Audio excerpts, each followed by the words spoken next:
Alors je voulais aussi saluer les personnes qui suivent à distance en les remerciant également d'assister. J'aurais dû vous envoyer un exemplaire. J'ai demandé à Corinne Post de vous l'envoyer par mail. Donc en principe, elle a scanné l'exemplaire et donc vous pouvez le regarder. Alors, par cette communication, je voulais d'abord vous communiquer ma passion pour le domaine de la recherche féminin, l'histoire de la langue, et en particulier l'histoire du français.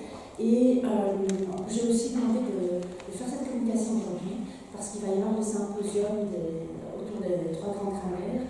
L'une des 3 grammaires, c'est une grammaire historique à laquelle j'ai collaboré, et donc ça vous fait une petite entrée en matière.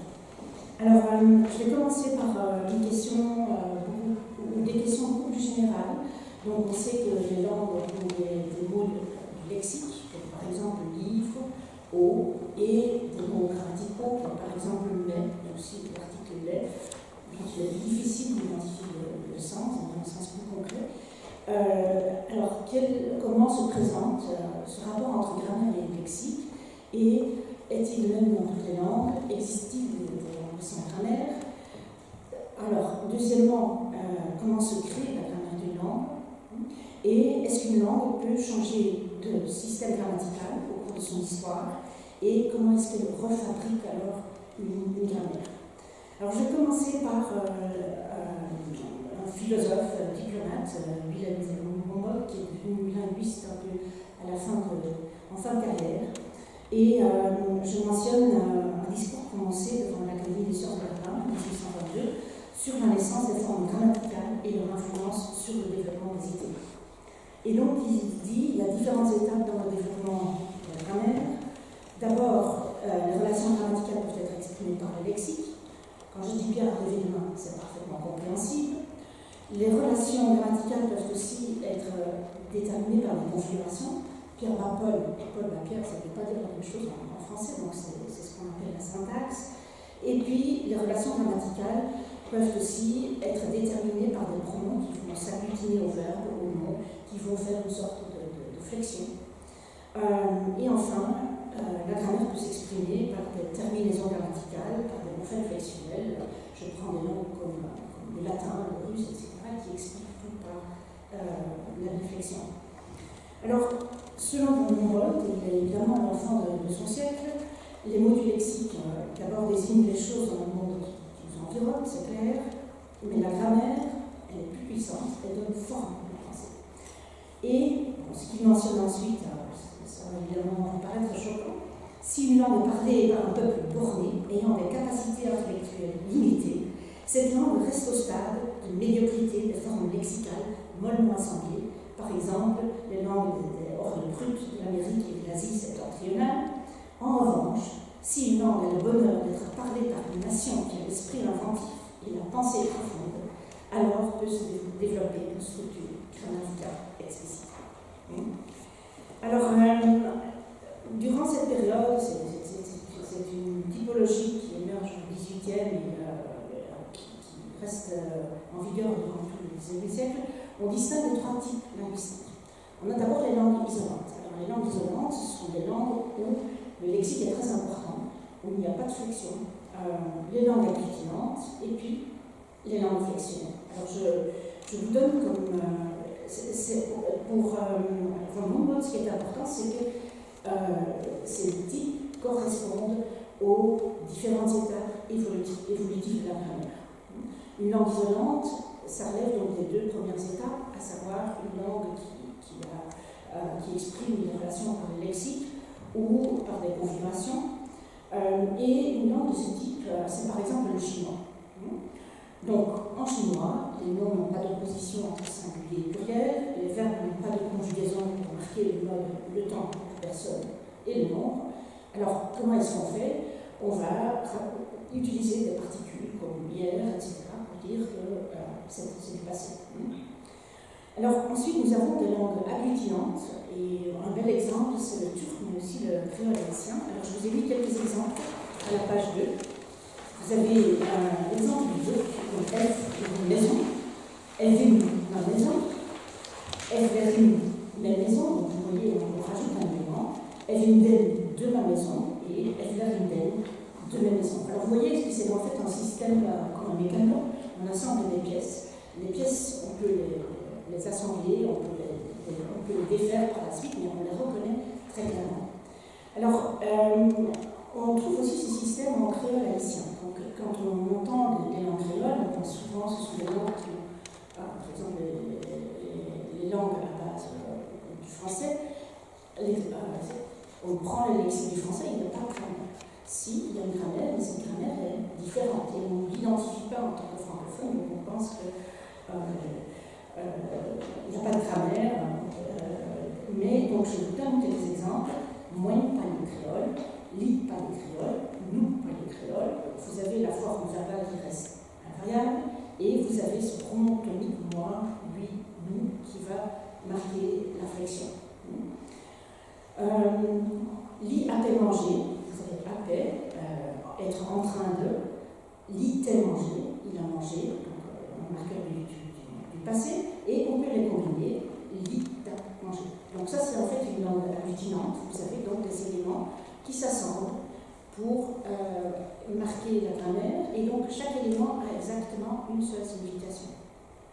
Alors ensuite, vous avez les langues flexionnelles, le latin, le grec, le russe, le sanskrit, et il s'agit d'un système qui est un peu différent, dans ce sens que vous avez un seul morphème, us, un morphème grammatical, mais qui exprime plusieurs choses à la fois. Donc, us, c'est le nominatif, c'est en même temps le masculin, c'est le singulier. Donc c'est un peu fusionné, et ça peut même aller jusqu'à une fusion avec le mot, quand on a en allemand, par exemple, Wort, Wörter, vous voyez que tout est mélangé, même l'élément lexical est touché par la flexion. Donc c'est ce qu'on appelle une neuroflexion. Alors vous pouvez vous imaginer que ce modèle n'est plus tout à fait en vigueur aujourd'hui, qu'il y a eu des points de critique. Un premier point de critique, c'est que c'est un modèle téléologique de l'évolution de la langue et du développement de la grammaire. C'est comme si toutes les langues devaient évoluer vers une perfection, qui est la langue flexionnelle. Or, il n'est pas dit qu'il y a d'autres langues qui n'ont pas ce modèle, soit plus imparfaites. Alors, évidemment, ce qui a été encore plus critiqué, c'est la corrélation entre le type de langue et les facultés intellectuelles. Vous pouvez vous imaginer. Et on n'a pas dû attendre le XXe siècle. Il y a toute une correspondance entre Abel Rémusat, qui était professeur au Collège de France, et von Humboldt. C'est assez joli d'ailleurs, les lettres édifiantes et curieuses sur la langue chinoise, où il dit, moi qui suis spécialiste chinois, je peux vous assurer, c'est pas du tout un peuple primitif, ils ont 3 millénaires de civilisation, c'est une langue plus ancienne que nous, et donc bon, ils sont parfaitement heureux avec la façon dont fonctionne leur langue, donc ce n'est pas du tout une langue qui est primitive. Alors la question qui se pose aussi par rapport à ces étapes, c'est qu'est-ce qui se passe après l'étape 4 ? Alors quand on regarde la linguistique historique du 19e siècle, souvent on entend que l'évolution du latin français est un processus de dégénérescence.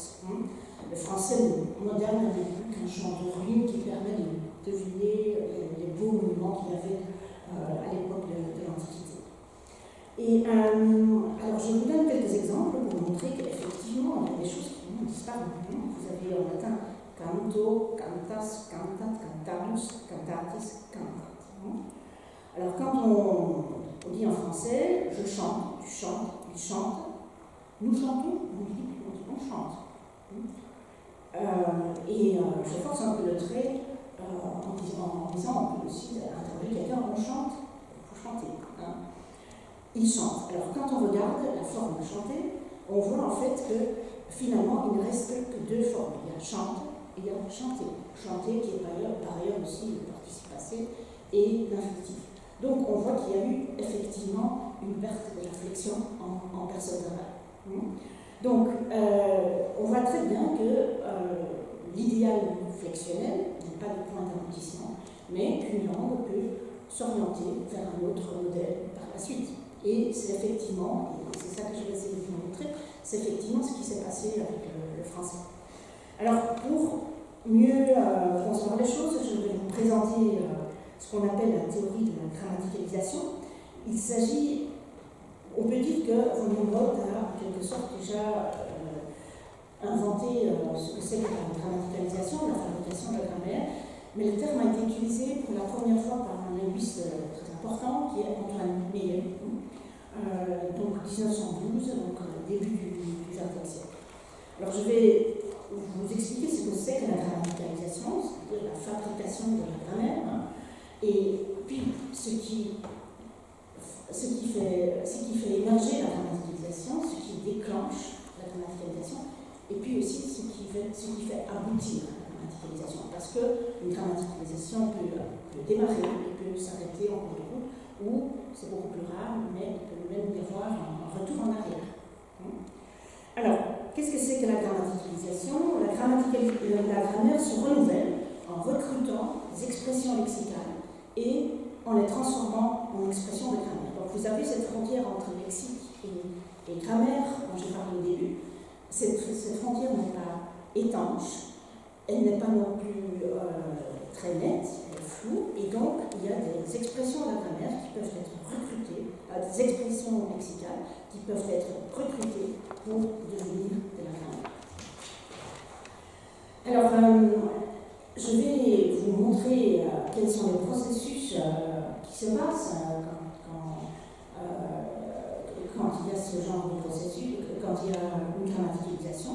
Une première chose qui se passe, c'est que le mot va perdre de sa substance sémantique. Je vous donne quelques exemples qui concernent les parties du corps. Les parties du corps, c'est quelque chose qui fait l'objet d'une expérience première, en quelque sorte. Nous avons un corps et on sait très bien ce que c'est. Et très souvent, quand on va essayer de situer les choses par rapport à notre corps. Alors, je vous donne l'exemple de dos. Nous étions couchés sur le dos. Mais on peut aussi parler du dos d'un fauteuil, d'un miroir. Alors, le fauteuil, on voit encore les rondeurs. Un miroir, c'est déjà un peu plus compliqué. Apposer sa signature au dos du chèque. Donc, là, vous voyez que la référence au corps disparaît et seule reste l'orientation.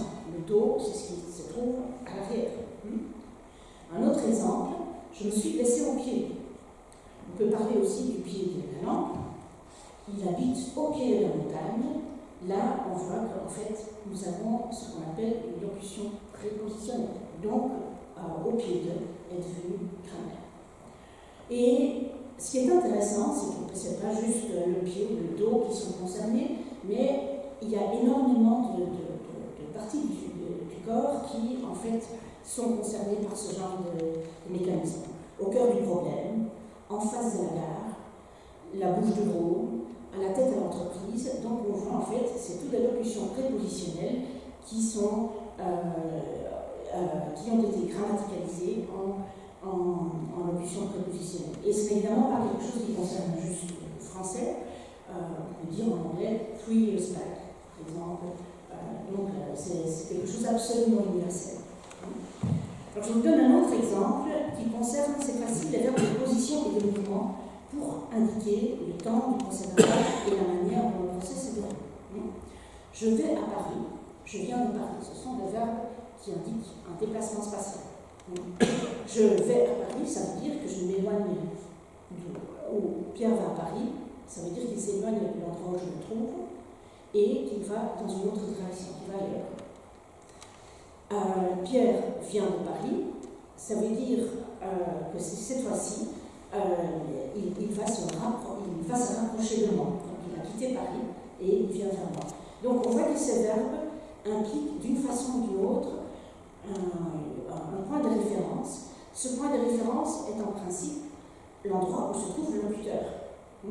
Et aller marque un éloignement par rapport à ce point, alors que venir marque un rapprochement par rapport à ce point. Et c'est à partir de là que, en fait, ces verbes commencent aussi à être utilisés pour l'expression du temps. Quand je dis « je vais partir », c'est toujours le futur, alors que je viens de partir, c'est toujours le passé. Pourquoi? C'est parce que, de la même façon que dans le domaine spatial, il y a ce mouvement de rapprochement et d'éloignement par rapport au moment présent. Donc, je vais partir, je m'éloigne du moment présent pour partir, donc ça veut dire le moment présent, l'éloignement c'est le futur.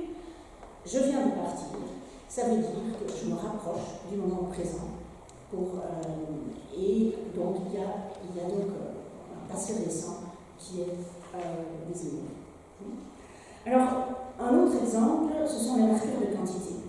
Par exemple, une foule une flopée une ribambelle un tas ce sont tout, au départ, des expressions qui viennent du lexique.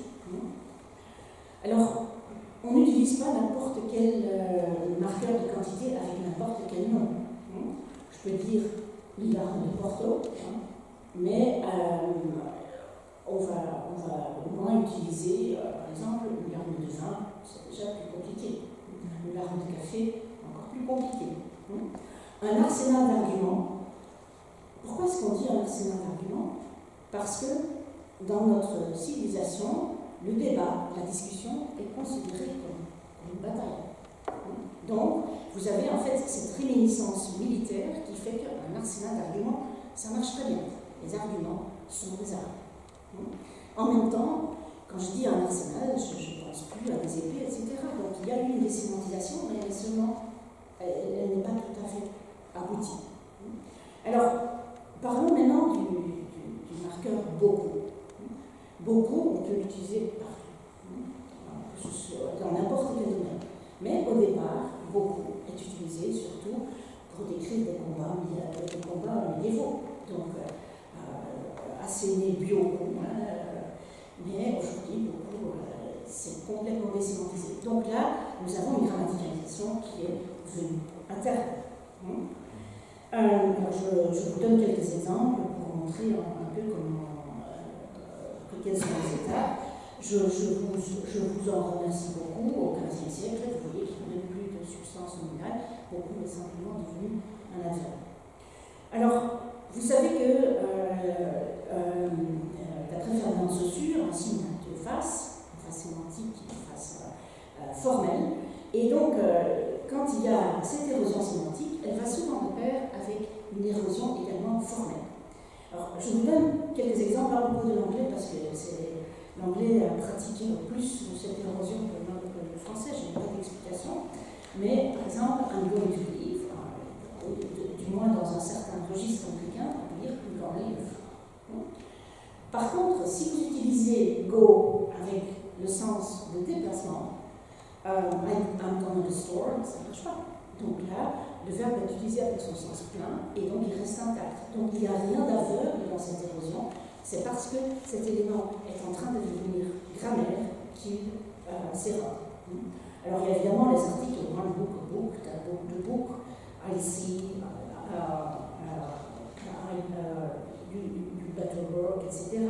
Let's see. Pour le français, on a par exemple le démonstratif qui est devenu l'article le.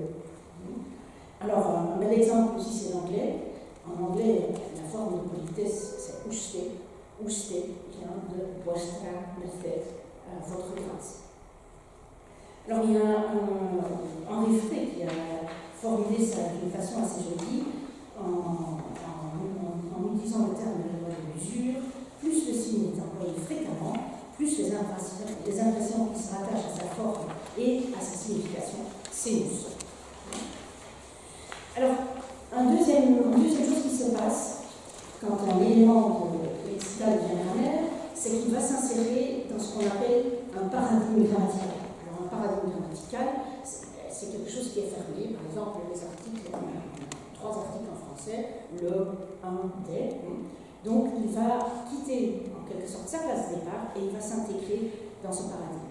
Et donc, je vais vous donner l'exemple des articles, parce que c'est un sujet sur lequel j'ai pas mal travaillé. Donc, quand on regarde l'émergence des articles, on voit que l'article émerge dans la zone. Il y a en fait une espèce de hiérarchie de degrés d'individuation. Donc, plus un référent est précis, plus l'article va paraître d'une façon précoce. Par exemple, dans le premier texte, en latin tardif déjà, on trouve même l'article défini avec les noms propres. C'est ce qu'il y a de plus précis comme référence. Et donc, c'est ainsi que, en fait, le premier article qui va apparaître, c'est l'article défini. Quand on prend les textes en ancien français, les tout premiers textes, la chanson de Roland par exemple, ou même encore plus vieux, l'article défini est déjà très installé.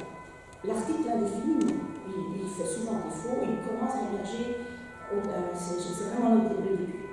C'est surtout à partir du XIVe siècle que vous avez l'article 1 qui va apparaître. Donc là, on est dans l'indéfini, singulier. Alors, ce qui est marrant, c'est qu'au Moyen-Âge, nous avons aussi cet article, un article pluriel. Par exemple, vous pouvez parler d'une chose, une danse. Donc, c'est un article pluriel pour désigner des ensembles d'éléments identiques.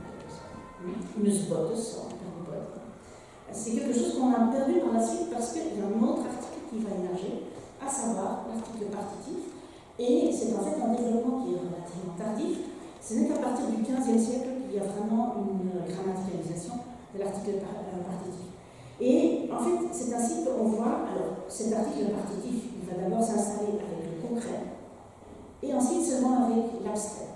Si vous lisez La Fontaine, par exemple, vous allez voir que pour les mots abstraits, l'article partitif fait encore souvent défaut. Aujourd'hui, l'article partitif est plus ou moins généralisé, mais quand on y regarde de près, je vais vous le montrer tout à l'heure, peut-être pas encore tout à fait. C'est l'article qui présente encore plus de signes d'immaturité. Alors, quel est le résultat de cette évolution? C'est qu'il y a un paradigme extrêmement simple, où on impose défini et indéfini, et puis singulier et non singulier.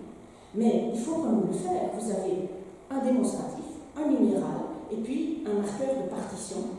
Ce sont des éléments qui, au départ, ont des sens qui n'ont pas grand-chose à voir avec la définitude et l'indéfinitude, avec le singulier et le non-singulier, mais ils ont tous fini par aligner leur sens pour rentrer dans ce paradigme. Donc ils ont perdu leur sens numéral, ils ont perdu le sens de la partition. Quand je dis aujourd'hui, je vois du bleu dans le ciel, je ne prends pas une partition du bleu comme référent. Alors qu'au Moyen-Âge, quand on dit il boit des vins, c'est-à-dire qu'il y a une cruche de vin sur la table et que j'en prends une partie. Mais donc, c'est très superflu ces phrases pour que ça forme paradigme. Et c'est ainsi que l'article finit par devenir obligatoire, ce qui est un autre signe de grammaticalisation. Alors pour les articles, ce n'est peut-être pas encore tout à fait le cas. Je vous ai mis cet exemple. Ce dessert est préparé avec du chocolat, mais ce dessert est préparé, ce repas est préparé avec amour, on peut dire avec de l'amour, mais j'ai fait des études de fréquence et on ne dit pratiquement pas. Pourquoi? Parce que amour est un mot abstrait, c'est le dernier terrain qui était en train d'être investi par l'article partitif, et en fait, comme avec est une préposition et que de est aussi une préposition, là il y a encore une résistance, et donc on a encore une absence d'article. Alors il y a d'autres critères sur lesquels je vais passer plus rapidement. L'élément voit sa portée réduite. J'ai parlé avec le père et le fils, avec le père et avec le fils. J'ai parlé au père et au fils. On est obligé de répéter l'article parce que de répéter la préposition parce que en fait cet élément s'est tellement affaibli en grammaticalisant qu'il ne peut plus porter sur un élément de texte.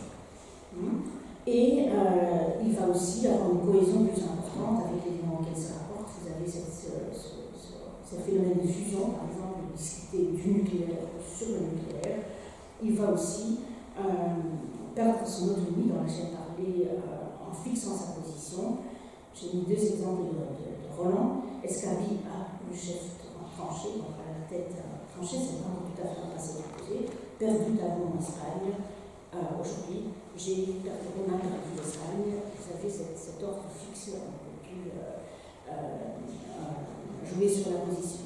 Et c'est ainsi, alors je vous ai mis tout un tableau que je ne vais pas lire, mais c'est ainsi que, en fait, vous pouvez, en appliquant les paradigmes, les critères, voir où un élément en est dans ce processus de grammaticalisation. Comme je vous ai dit, quand je parle d'un arsenal 2, il y a un bout de chemin qui est parcouru, mais il y a encore des éléments du lexique qui restent, et donc c'est une grammaticalisation partielle entre grammaire et lexique.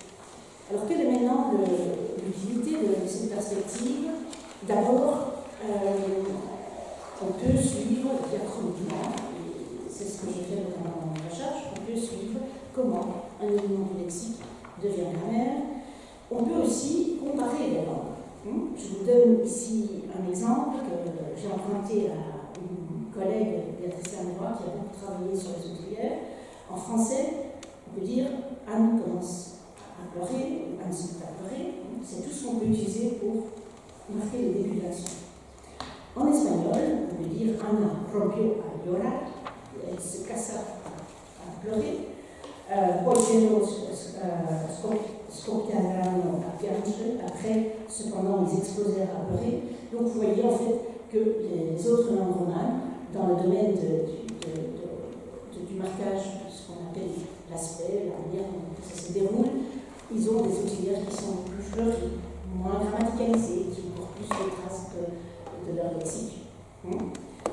On peut aussi utiliser dans une perspective synchronique, on peut regarder pour un même mot les différents endroits auxquels se prête le mot et montrer qu'il y a différents degrés de grammaticalisation.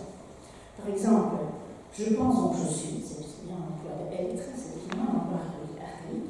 Je suis dans le jardin, on a une localisation spatiale. Je suis malade, le sens de être devient encore plus ténu, c'est ce qu'on appelle l'emploi attributif.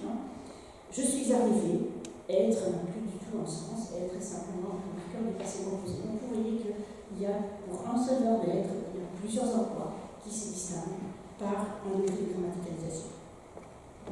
Alors maintenant, qu'est-ce qui déclenche la grammaticalisation? Alors, je vais citer là Antoine Meyer.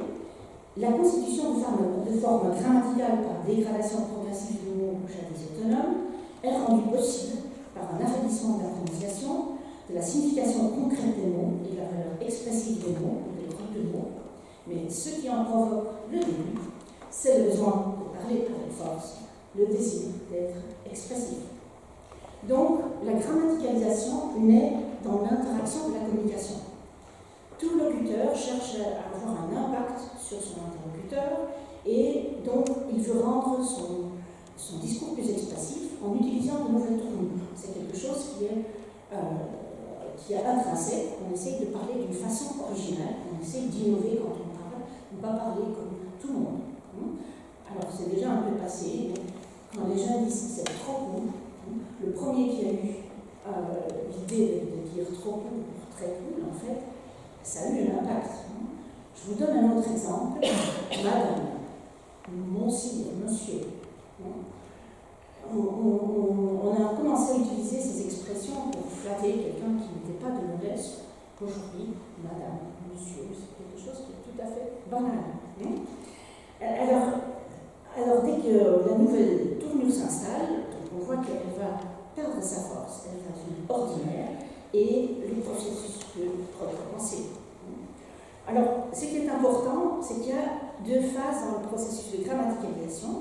Il y a ce qu'on appelle le renforcement grammatique, l'emphase rhétorique en quelque sorte, et ensuite il y a un affaiblissement avec une dévaluation rhétorique. Je vous donne comme exemple, cette fois-ci, la négation, qui est un exemple classique. Je peux dire, il ne gagne pas un centime. Je peux dire, c'est beaucoup plus fort que de dire, il ne gagne pas sa vie, il ne gagne pas un centime. Donc, qu'est-ce qu'on fait? On met un terme qui marque la petite quantité, pour dire, ce n'est pas seulement qu'il ne gagne pas, mais il ne gagne absolument rien du tout. Elle n'a pas bu une goutte. Alors, quand on regarde l'ancien français, je vous donne des exemples. Et toute mangeade douce Gastal Rosti, et ici qu'à Dibourg, une nuit dans le frites. Il n'a pas offert une lettre à Dibourg. il a mangé, il les a gardés pour lui-même, il n'en a pas offert une miette. Ou roulant renard, mais de fromage à imi, pas une miette. Mais n'a-t-il pas une miette de fromage? Ça, c'est en fait le début de la négation. Alors, il y avait au départ, donc, on avait en latin, la négation, c'est non. Ce non, ça veut dire, non existe encore, mais uniquement comme réponse à une question, en combinaison des mots. Et donc, il y a cet affaiblissement du ne qui va s'installer, pas tout à fait dans le premier texte, mais déjà en ancien français. Et à cause de cet affaiblissement, on a commencé à utiliser des éléments pour renforcer. Par exemple, je ne mange ni, je n'avance pas. Et il y avait toute une série d'éléments, il y en avait plus d'une centaine qui étaient utilisés. À un moment donné, la langue a commencé à faire une sélection. Il y a 3 éléments qui ont été retenus, pas, mi et point. Pas et point ont plus ou moins survécu, point localement, par exemple du côté de la Bretagne, mais est devenu archaïque. Aujourd'hui, la négation est devenue je ne dis pas. Donc pas, c'est un pas qu'on fait en marchant. Mais pas est devenu donc un marqueur de la négation.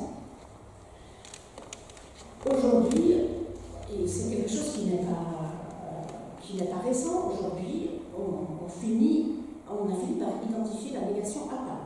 Je ne dis pas. Le ne s'utilise normativement, mais à l'oral, il fait souvent défaut. Et donc, c'est une évolution qui est assez ancienne. Par hasard,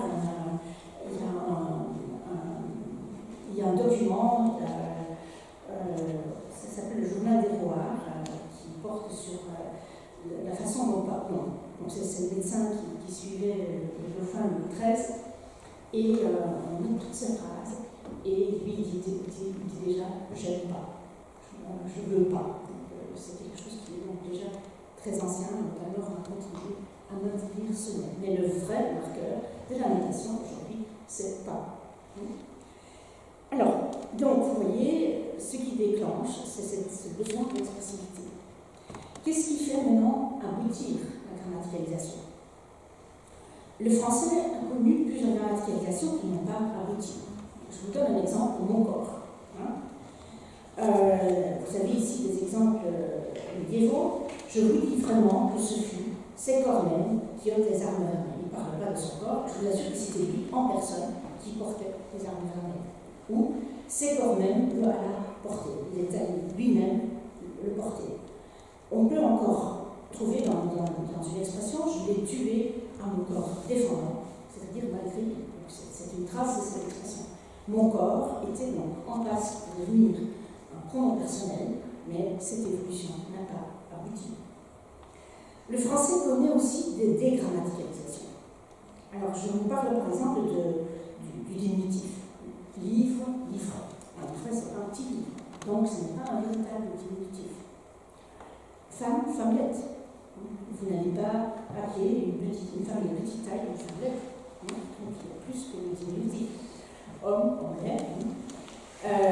Et souvent, ce changement sémantique est tellement important qu'on n'en met plus le rapport archet ou violon.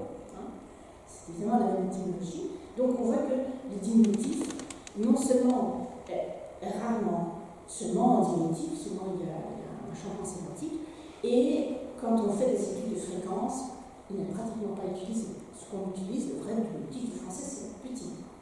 Pourtant, le diminutif a été en vogue. Alors, je vous donne ici quelques exemples de la description de la bouche féminine au XIIe siècle.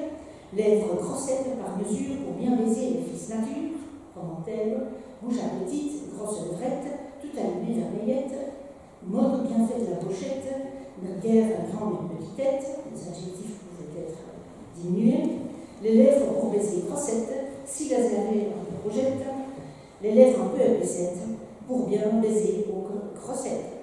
Et c'est en fait, les diminutifs reconnaissent même un essor de vitalité au XVe siècle. Souvent, il existe plusieurs diminutifs par mot, ou ce qu'on appelle des surdiminutifs, reine, reinette, reinotte, nouvelle, nouvellette, tour, tourelle, tourelette. Donc là, vous avez deux diminutifs. Un poète de la Pléiade qui se demande s'il va écrire 13 blondelettes et ou 13 blondelettes. Alors, ce qui se passe, c'est qu'au XVIe siècle, tout à coup, un déclin des diminutifs. Donc, moi, je vais pas dans les grammaires disent c'est une mode ridicule. C'est quelque chose qui est étonnant, parce que dans les autres langues romaines, les diminutifs gardent leur vitalité. Libro, librito, en espagnol, c'est un petit livre, libretto en italien, donc chico, chiquito, on les utilise tout le temps. Donc, c'est une évolution spécifique au français. Alors, autre chose, certaines grammaticalisations qui ont abouti en français ont stagné ou on est éternué dans d'autres langues romanes. Je prends la formation du pronom homo. On a homo en latin, le nominatif qui vient homo. Un nominatif. Donc, homme vient de l'accusatif. C'est pour ça qu'on a plusieurs sujets. En italien, on a eu aussi ce développement, mais à un moment donné, ça disparaît. Le homme a disparu. Un autre exemple est l'article partitif.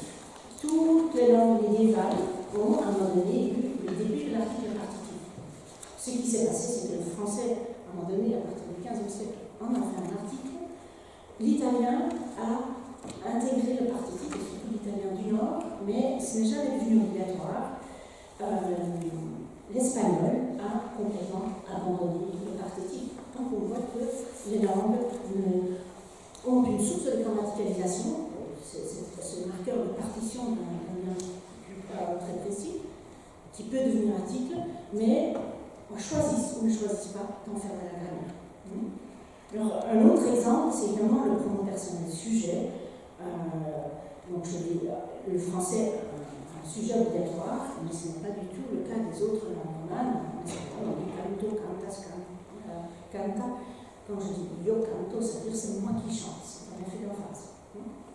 Donc, pourquoi est-ce qu'il y a des processus de grammaticalisation qui aboutissent alors que d'autres s'arrêtent encore d'autres? En fait, ce qui est important, c'est que les langues disposent de diverses façons pour exprimer leur relation syntaxique ou grammaticale, et une tendance à la grammaticalisation ne va aboutir que si elle est conforme aux tendances évolutives de la langue quant au mode d'expression de la syntaxe. Donc, le partitif à un moment donné a eu du succès parce que ça entrait dans les tendances évolutives, le on également, alors que d'autres langues romanes n'ont pas subi les mêmes tendances évolutives. Et c'est là que je vais parler des divers modes d'expression en relation syntaxique pour ensuite dire quels sont les modes d'expression de la grammaire que le français a privilégié et comment il se situe par rapport aux autres langues romanes, par rapport au latin. Un premier moyen, c'est l'ordre des noms. Je vous l'ai dit, Pierre Barbol, Paul Laquelle, ça ne veut pas dire la même chose. Un deuxième moyen, c'est la catégorisation morphosyntaxique. Donc, il y a des langues qui ont beaucoup de catégories morphosyntaxiques, un pronom, un déterminant qui est différent. Il y en a qui en ont très peu. Il y a des langues qui ont juste le nom et le verbe et pas grand-chose d'autre. Évidemment, ça permet aussi de déterminer des relations. Faire la distinction entre nom et adjectif, ça peut être important. Il y a aussi la morphologie grammaticale, les terminaisons, les pronoms, les prépositions, etc. Et on n'a pas besoin de ces trois modes d'expression. Par exemple, en latin, l'ordre des noms, c'est très important parce qu'ils ont une morphologie qui est assez nourrie. Le français a beaucoup moins de morphologie, donc l'ordre des mots va devenir plus contraignant. Donc il y a un équilibre variable d'après les langues entre ces trois modes d'expression. Donc l'ordre des mots peut être rigide ou flexible, et puis on a aussi un ordre dominant. Dans certaines langues, on met d'abord l'élément le plus important et puis l'élément qui en dépend. J'utilise le terme tête et modifieur, alors que dans d'autres langues, on fait autrement. Par exemple, en anglais, on dit John's book, en En français, on va dire le livre de Jean. Ou un interesting book, un livre intéressant. Donc on voit qu'en français, la tête vient d'abord, et puis l'élément qui en dépend. Alors, pour ce qui est de la catégorisation morphosyntaxique, comme je l'ai dit, il y a beaucoup de différences entre les langues. Il y a des langues qui ont très peu de distinctions catégorielles, il y en a qui ont beaucoup, mais il y a quand même des universaux. Quand il y a une distinction entre catégories, c'est toujours nouvelle. Ça, c'est important. Ensuite, quand il s'y rajoute une distinction, c'est la distinction entre nom et adjectif. Et puis, après, on peut encore distinguer entre adjectif et adverbe. Par exemple, le français, lentement, fait la distinction entre adjectif et adverbe. Ce n'est pas le cas pour l'allemand, par exemple, ou le néerlandais.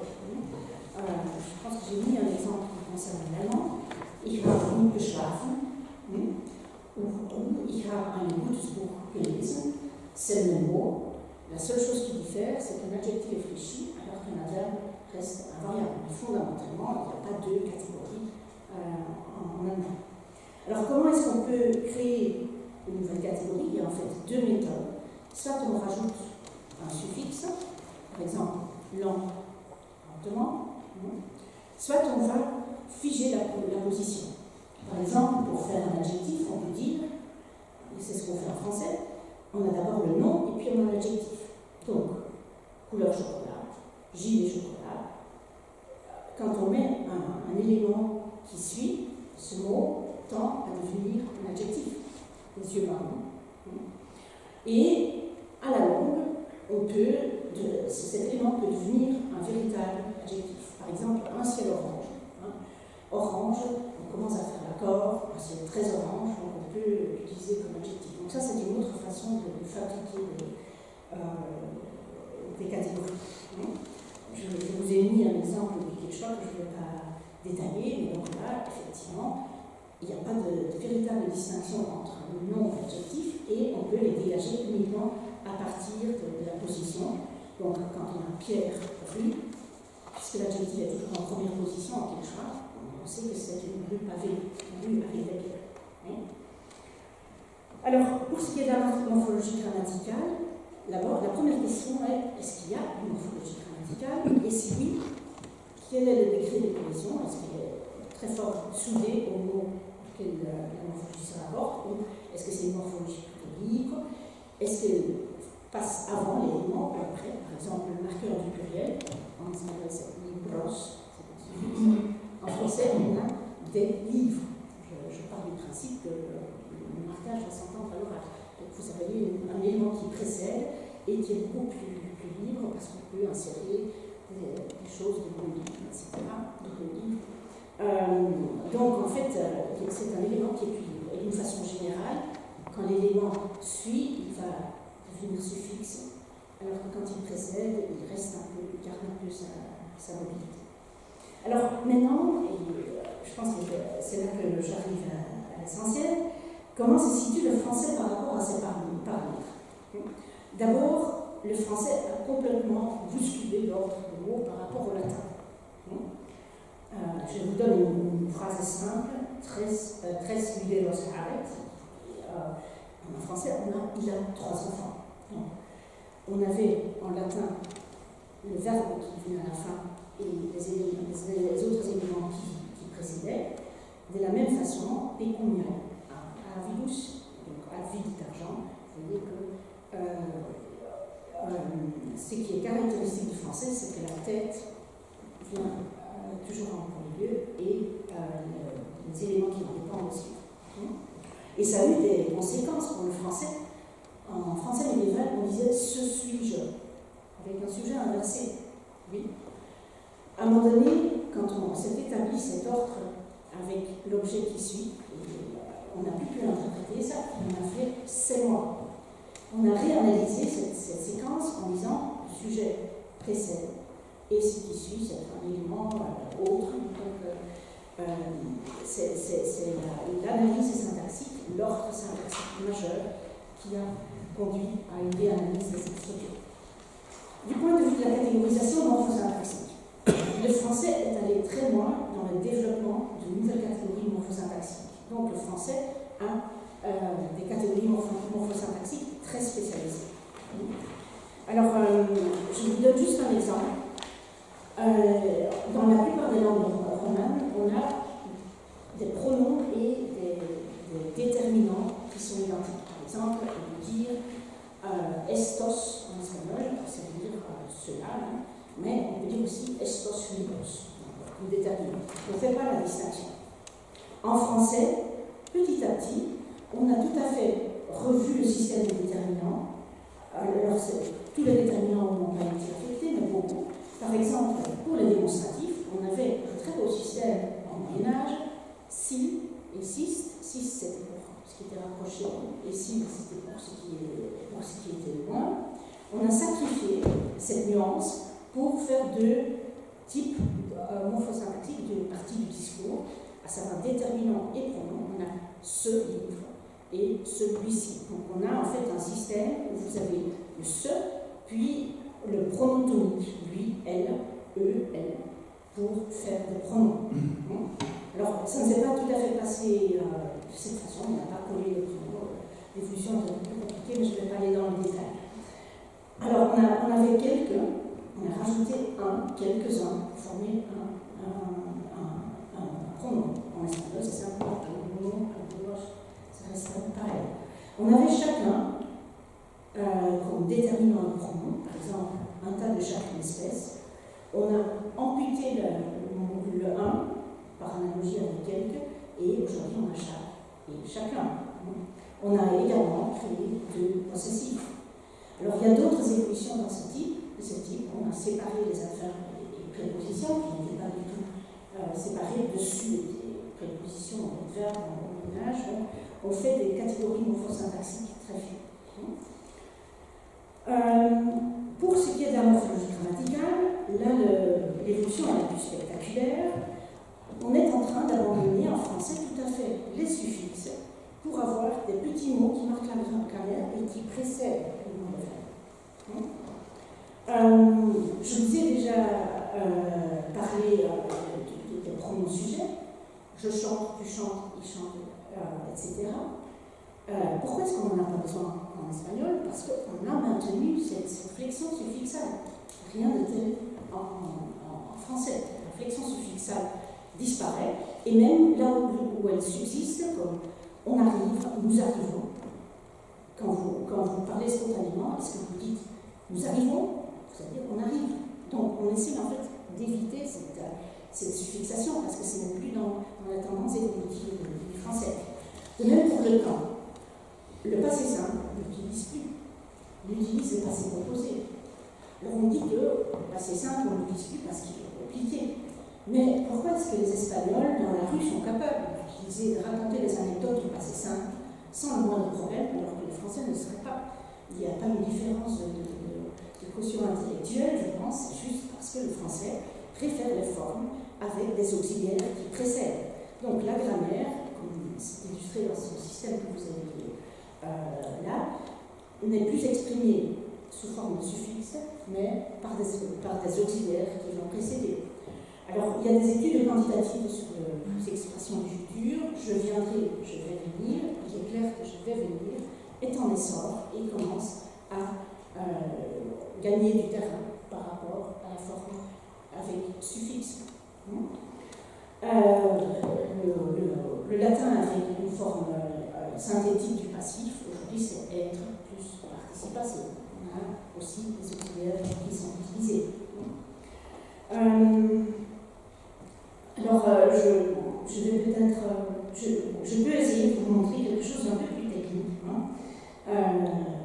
Ça change aussi, par exemple, pour l'expression du sujet, ça change aussi la nature du pronom. Au Moyen-Âge, on pouvait dire je non fait. Donc le je était une véritable forme autonome, et on trouve encore des traces de ce fonctionnement dans je sous-signé. C'est archaïque. Oui. Aujourd'hui, le je, c'est simplement une flexion. Ce pronom est simplement une flexion. Et on en trouve des traces assez subtiles. Donc, par exemple, dans la liaison, on va dire mes amis ont de la chance. La liaison pourrait se faire, mes amis ont de la chance. Non, jamais on va le faire. est-ce qu'on ne va pas le faire? Parce qu'il y a une coupure entre le sujet et le verbe. La liaison est sensible à cette coupure syntaxique. Pourtant, on va dire, ils ont de la chance. Pourquoi? Parce que ce n'est pas vraiment un sujet pronominal, c'est une espèce de marquage préfixal de la flexion personnelle. Un autre exemple, il voit, souvent on entend il voit. Pourtant, cette élision du L, ce n'est pas du tout quelque chose de phonétique. Un habile voyou, on ne va jamais dire un habile voyou. Elle disparaît parce que cet élément subit une érosion phonétique, parce que c'est un marqueur de grammaire. Oui. Alors, dans le domaine du nom, on remarque évidemment la même chose. En latin, on disait gladio occiditur, on va dire, en français, il a été tué avec le lèvre, c'est-à-dire on marque une préposition devant le nom plutôt que simplement une flexion à l'ablatif. Le genre, en espagnol, on dit amigo, amiga. En français, on a besoin de l'article pour distinguer un ami, une amie. De même pour le pluriel, amigo, amigos, un ami, des amis. Et vous comprenez pourquoi aujourd'hui on ne dit plus brochette, mais une petite bouche. Voilà. Donc vous voyez en fait qu'il y a beaucoup de tendances, il y a beaucoup de choses dans l'histoire de la langue qui se comprennent beaucoup mieux quand on les voit dans leur cohérence. Alors, y a-t-il des langues sans grammaire? Il n'y a pas de langue sans grammaire, mais l'équilibre des langues peut différer. L'équilibre entre grammaire et lexique peut différer d'après les langues. Une langue peut-elle changer complètement de système grammatical? Oui, on en a l'exemple, à savoir le latin n'a plus grand-chose à voir avec le français n'a plus grand-chose à voir avec le latin du point de vue de sa structure grammaticale. Selon tous les paramètres que j'ai skissés, la grammaire s'exprime d'une autre façon. Comment se crée et se recrée la grammaire? La langue recrute les expressions lexicales en les transformant en expressions grammaticales, comme on l'a vu, et j'essaie de vous expliquer ce que c'est, comment ça se met en route et ce qui fait aboutir ou ce qui, au contraire, fait avorter